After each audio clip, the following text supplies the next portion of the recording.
Hello विद्यार्थियों, इस video में आपको एक इम्पोर्टेंट जीवन परिचय को लेकर आया हूं और यह जीवन परिचय हमारे आने वाले बोर्ड एग्जाम के लिए बहुत इम्पोर्टेंट जीवन परिचय है।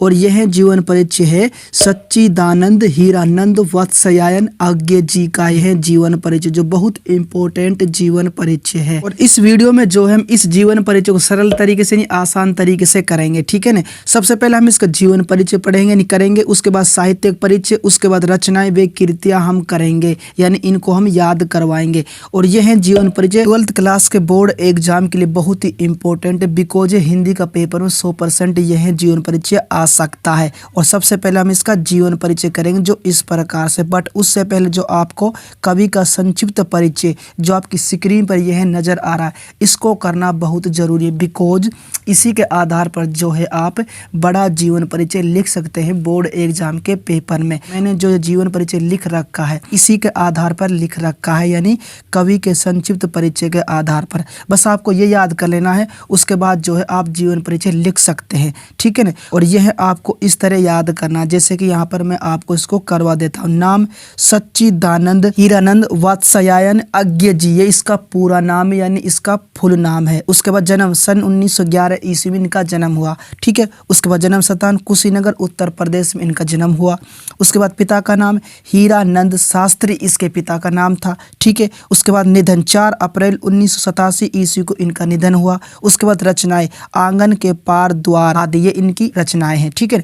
बस आपको इतना याद कर लेना, इसी के आधार पर जो है आप बड़ा जीवन परिचय यानी पूरा जीवन परिचय लिख सकते हो, ठीक है। बस आपको इतना याद करना तो बहुत जरूरी है। सबसे पहले आपको जीवन परिचय लिखना है, उसके बाद आपको हेडिंग डालनी है और उसके बाद आपको लिखना है, जैसे कि सच्चिदानंद हीरानंद वत्सयायन अज्ञे जी का जन्म सन 1911 ईस्वी में कुशीनगर उत्तर प्रदेश में हुआ था। यानी सच्चिदानंद हीरानंद वत्सयायन अज्ञे जी का जन्म जो है सन 1911 ईस्वी को हुआ था और इसका जन्म कुशीनगर उत्तर प्रदेश में इनका जन्म हुआ था, ठीक है। यहाँ तक क्लियर है। उसके बाद नेक्स्ट इस प्रकार से, इनके पिता का नाम हीरानंद शास्त्री था, यानी इसके पिता का नाम, इसके फादर का नाम था हीरानंद शास्त्री था इसके पिता का नाम। अगर आपको माता का नाम पता है तो वे भी आप लिख सकते हो, ठीक है। इन्होंने मद्रास और लाहौर में शिक्षा प्राप्त की, यानी इन्होंने जो है मद्रास में यानी चेन्नई में और लाहौर में जो है शिक्षा प्राप्त की थी, ठीक है ना। उसके बाद भारत की स्वाधीनता की लड़ाई एवं क्रांतिकारी आंदोलन भाग लेने के कारण इन्हें 4 वर्षों तक जेल तथा 2 वर्षों तक घर में नजरबंद रखा गया। क्या हुआ, जब भारत की स्वाधीनता लड़ाई चल रही थी, यानी देश की आज़ादी की लड़ाई चल रही थी, इसके अलावा क्रांतिकारी आंदोलन उस वक्त चल रहे थे, उन सभी में जो है इन्होंने भाग लिया, जिसके कारण 4 वर्षों तक जो है इनको जेल में रखा गया। किसको? अज्ञे जी को। और 2 वर्षों तक जो है घर में नजरबंद रखा गया अज्ञे जी को, ठीक है। किसको रखा गया था? अज्ञे जी को। उसके बाद नेक्स्ट, इन्होंने BSc करने के बाद हिंदी व संस्कृत का गहन स्वाध्याय किया। यानी क्या हुआ, जब इन्होंने जो BSc कर ली तो उसके बाद जो है इन्होंने हिंदी में और संस्कृत में इन सभी भाषाओं में जो गहन अध्ययन किया और ये इन्होंने स्वाध्याय किया था, यानी घर पर रहकर इनका अध्ययन किया था इन भाषाओं का, ठीक है, अज्ञे जी ने। उसके बाद नेक्स्ट है 14 अप्रैल 1987 को इनका निधन हो गया। कब हुआ था? 14 अप्रैल 1987 को हुआ था इनका निधन, यानी इनका देहांत हो गया था, अज्ञे जी का देहांत, ठीक है ना। अब यहाँ तक जो है मैंने जीवन परिचय जो है सरल तरीके से, आसान तरीके से और बिल्कुल शॉर्ट तरीके से मैंने कंप्लीट यहाँ तक करा दिया है, ठीक है ना। यानी इसका पहला टॉपिक कंप्लीट हो जाता है जीवन परिचय, जो मैंने बिल्कुल शॉर्ट में लिखा है। उसके बाद जो अगला जो टॉपिक आता है वह टॉपिक आता है दूसरे नंबर पर, यानी कि साहित्यिक परिचय।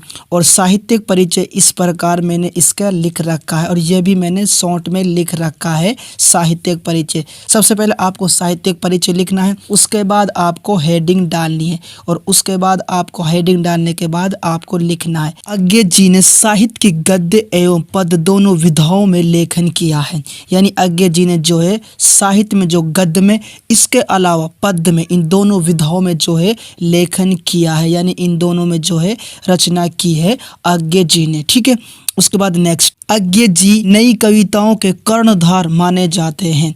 यानी अज्ञे जी जो है नई कविताओं के जो है कर्णधार माने जाते हैं। कौन माने जाते हैं? आज्ञा जी माने जाते हैं। ठीक है। उसके बाद देश और समाज के प्रति इनके मन में अपार वेदना थी, यानी देश के लिए, इसके अलावा समाज के लिए प्रति इनके मन में जो है अपार वेदना थी आज्ञा जी के मन में। ठीक है। अब यहाँ तक क्लियर। उसके बाद नेक्स्ट इस प्रकार से, नई कविता के जनक के रूप में इन्हें सदा याद किया जाता रहेगा, यानी नई कविताओं के रूप में और इन नई कविताओं के जनक के रूप में जो है इनको सदा याद किया जाता रहेगा आज्ञा जी को। ठीक है। अब यहाँ पर जो है साहित्यिक परिचय ये भी मैंने कंप्लीट करा दिया है बिल्कुल शॉर्ट तरीके में। ठीक है ना। उसके बाद तीसरा टॉपिक है इसकी रचनाएं व कृतियाँ, और रचनाएं व कृतियाँ जो है इसकी मैंने इस प्रकार लिख रखी है। ये भी मैंने सरल तरीके से, आसान तरीके से और शॉर्ट तरीके में लिख रखी है। जैसे कि आज्ञा जी की रचनाएं इस प्रकार से, यानी इसकी जो रचनाएं जो है मैंने इस प्रकार लिख रखी है। जैसे कि पहला नंबर पे मैंने लिख रखी है इसकी चिंता रचना। ठीक है ना। उसके बाद दूसरे नंबर पे आंगन के पार द्वार, उसके बाद तीसरे नंबर पे नदी के द्वीप, उसके बाद चौथे नंबर पे त्रिशंकु, पांचवे पे परंपरा आदि। ये इसकी रचना है। दोबारा पढ़ेंगे। पहले नंबर पे चिंता, ये इसकी रचना है।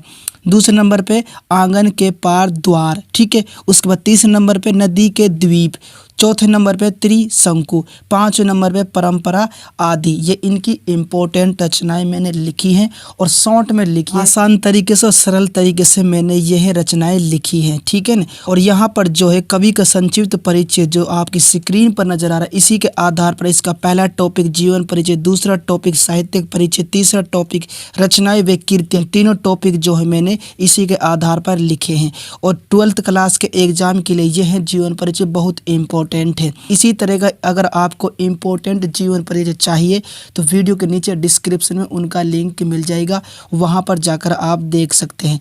वीडियो पसंद आए तो वीडियो को लाइक कर देना, चैनल को सब्सक्राइब कर देना, साथ में बगल में जो घंटी उस घंटी को दबा देना है।